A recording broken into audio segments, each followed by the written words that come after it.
Ağırlıq qüvvəsi ümumdünya cazibə qanunu. İlk sual. Ümumdünya cazibə qanununun düsturu D variantı. Sonra buradan düsturumuz nədir? Y variantı.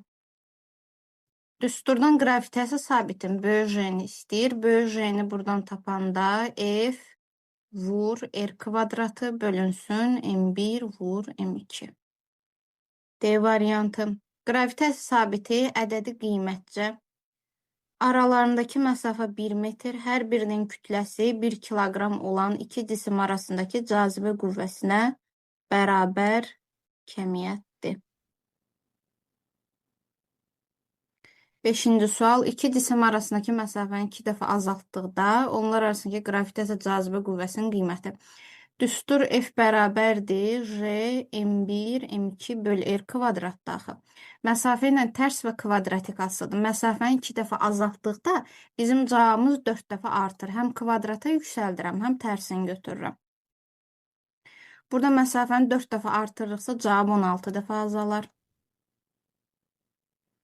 7. 7-də həm kütlələrə təsir edir, həm məsafəyə. Düsturu bir də yazıram. F bərabərdir J M1 M2 bölünsün R kvadrat. Hər birinin kütləsini 3 dəfə azaldırıqsa kütlə ilə düz asılıdır. 3 vur 3 cavab 9 dəfə azalır. Məsafəni 3 dəfə artırırıq. Məsafəni 3 dəfə artırırıqsa kvadratdır deyənə məxrəcə bir dənə 9 düşür. Onda neynədir? Cavab 3 dəfə azaldı. Sonra məsafə 3 dəfə artırsa cavab 9 dəfə də azalacaq. 9 vur 9-da 81 dəfə azalar. Bir də baxaq. Kütlələrin hərəsini 3 dəfə azaltdıq. Cavabı neynədi? 9 dəfə azaldı. Məsafəni də neynədi? 3 dəfə artırdıqsa cavab 9 dəfə azaldı. 9 dəfə azaldı, 9 dəfə azaldı, 81 dəfə azaldı. 8. İki cisimdən hər birinin kütləsini 2 dəfə artırıb aralarındakı məsafəni 2 dəfə azaltdıqda. Demək, kütləni 2 dəfə artırırsa 2 vur 2 cavab 4 dəfə artır. Bunu qoyduq kənara. Məsafəni 2 dəfə azaltdıqda 2-nin də kvadratı 4 verəcək, cavab 4 dəfə artacaq. 4 dəfə artdı, 16 dəfə artar. Qravitasiya sabitin vahidi, bax burada düstur çıxartdığı F R kvadratı böl M1 M2. Burada F-in yerinə Newton qoyuruq vahid olaraq. R məsafə metr kvadratı olur. M1 M2 də kiloqram kvadratı verir. O da verəcək bizə B variantı. Bu düsturda, bu vahiddə Newtonu açsaq, Newtonun açılışı necə olur bizdə? Kiloqram vur metr böl saniyə kvadratı kimi. Gətirib yerinə qoyub ixtisarlarımızı apararıq. Kiloqram vur metr böl saniyə kvadratı. Newtonun yerinə yazıram. Bu metr kvadratını yanına qoyuram. Kiloqram kvadratını qoyuram. Kiloqramın biri ixtisar gedir, biri məxrəcdə qalır. Metrlə metr kvadratını vuranda metr kubu olur yuxarıda. Aşağıda bir dənə kiloqram, bir dənə də saniyə kvadrat B variantı. 11-ci sual maraqlı sualdır. Bunu gəl soldan bir yer açaq. Oradan yazım həllini.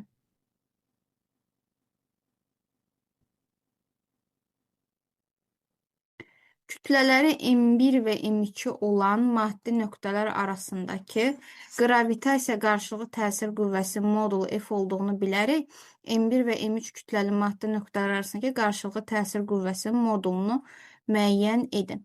Mən neynirəm? Bizə əvvəl 1 ilə 2 üçün verib, ona görə F1-2-ni tapıram burada. J vurulsun, M1, M1 ilə M2-ni də əvəzləmələrini qoyacağım. Bir dənə M-lə, 2 dənə M.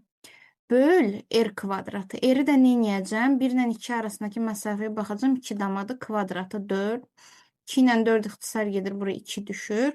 Alınır J M kvadratı bölünsün 2. Buna da şərtə görə F verib. Bunu tapandan sonra gedirəm eyni qayda ilə 3-cü üçün yazmağa. 3-cüdə də olacaq J vurulsun. 3-cü deyəndəki 1 və 3-cü üçün yazmağa. J M1 M3. İndi M1 ilə M3-ün də əvəzləməsini qoyuram. M vur 4M böl R kvadratı. Aradakı məsafə 4 damadır, kvadratı da 16 verir. Bu 4 ilə 16 ixtisar gedəndə məxrəcdə 4 qalır. Olur J M kvadratı böl 4. İndi bu məxrəcində 2 var idi, burada 4 var. Cavabı neyini 2 dəfə azalıb deyənə F böl 2 kimi yazıram. C variantı. Sonra 12-də neyniyərik? 12-də də orada tənliyi quracam. Düstur nədir? F bərabərdir J M1 M2 böl R kvadratı. Məsafə ilə qüvvə tərs və kvadratik asılıdır. Ona görə belə bir tənasüb quracam. F1 böl F2 bərabərdir R2 kvadratı böl R1 kvadratı. Bunu həll eləyəcəm. F1'e F deyəcəm. Deyir ki, cazibə qüvvəsi 3 Newton azalır. O birinə də F çıx 3 deyəcəm. Məsafə 2 dəfə artdıqda deyir. R1'e R deyəcəm. Kvadratı da elə R kvadratı olacaq. R2'ye 2R deyəcəm. Kvadratı 4R kvadratı olacaq. R kvadratlar gedir. Mən buradan ifadəni çarpaz vuracam. Soldan yazıram. Bu hissədən. 4'ü F'e vuranda 4 F eləyir. 3'ü 4'e vuranda 12 eləyir. Bu F'lə də burada 1 var. Vuranda bir dənə F eləyir. F'i bu yana 12'ni o yana atıram. 4 F'dən F çıxanda 3 F verir. Bərabər də 12. F də bərabər də 12 böl 3. O da 4 Newton verdi. Düzdür? D variantı. Bu da hazır. Davam eləyirik. 13-cü sual. Bu maraqlı sualdır. Buna sizə bir asıllıq çıxardacağım və o asıllığı hər vaxt istifadə edə bilərsiniz. Qayda olaraq yadda da saxlaya bilərsiniz.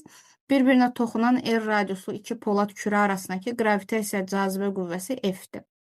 Hər birinin radiusu 2R olan polad kürələr bir-birinə toxunduqda onlar arasında gravitasiya cazibə qüvvəsi nəyə bərabərdir? Mən nə edəcəm burada? Mən F-lə radius arasında asıllıq yaradacağım.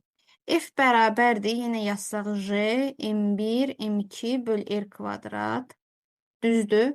Mən burada F'in R'dən asıllığına baxmalıyam. Ancaq ki, M-ləri də açacağım burada. M-in də bizdə rho V düsturu var. Açacağım. V-nin də əlavə olaraq kürədir deyəni 3də 4 pi-r kubu düsturu var həcm üçün. Yanına rho. Deməli, hər kütlənin içərisində bir dənə R kubu ifadəsi var. Həm hər kütlə düsturunun içərisində, hər kütlənin açılışında bir dənə R kubu ifadəsi var. Mən buradan əvəzləmə aparacağım. Deməli, mənə F-lə radius arasında asıllıq lazımdır. Ona görə J-dir, rho-dur, pi-dir, 3də 4-dür falan da yazmayacağım. Sadəcə bu M1-in içərisində bir dənə R kubu ifadəsi olacaq. Bu M2-nin içərisində bir dənə R kubu ifadəsi olacaq. R kubu vurulsun R kubu, bölünsün məxrəcdə də bir dənə R kvadratı var. Bunları ixtisar eləyəndə R-in birini R kubuna vuranda eləyəcək bizdə R üstü 4. Onda nə oldu? 4-cü dərəcədən düz mütənasib aslı oldu. Radius neydi? 2 dəfə artdı. 2 üstü 4 də bizə 16 verirdi. Yəni, cavab 16 dəfə artmış olacaq A variantı. 13-də isə radiusu 2 dəfə azaldır. 2 üstü 4 də 16 verdiydim. Qüvvə 16 dəfə azalmış olacaq. 15-ci sualda da cümlələri tamamlamalıyıq. İki cisim qarşılıqlı təsir zamanı cisimlərə təsir edən qüvvələr modulca bərabər olub, istiqamətcə əks yönəlir. Bu zaman təcillər kütlələr ilə tərs mütənasib asılı olur. Məsələn, şəkildə göstərilmiş iki cisim arasındakı gravitasiya qarşılıqlı təsiri zamanı birinci cismə təsir edən qüvvə sağa doğru yönələcək. Çünki ikinci cisim bunu cəzb eləməlidir.